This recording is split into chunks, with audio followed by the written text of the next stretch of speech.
হালাল রাজনীতি হালাল কাকে বলে? রাজনীতিতে সরকারের কাছে জনগণের ভাবনা কটা। এক নম্বর হইল খাদ্য।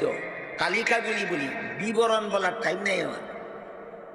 এক নম্বর খাদ্য, 2 নম্বর বস্ত্র, 3 নম্বর শিক্ষা, 4 নম্বর স্বাস্থ্য মানে চিকিৎসা, 5 নম্বর বাসস্থান, 6 নম্বর নিরাপত্তা। কটা হয়েছে? খাদ্য, বস্ত্র, শিক্ষা, স্বাস্থ্য, বাসস্থান, নিরাপত্তা। এই 6টা যে সরকারের জনগণকে ব্যবস্থা করে দিতে পারে তার রাজনীতি হালাল। যারা 1 নম্বরটাই দিতে পারে না, 1 নম্বরটা কি? খাদ্য। সমস্ত জনগণের খাদ্য সংগ্রহের ব্যবস্থা করে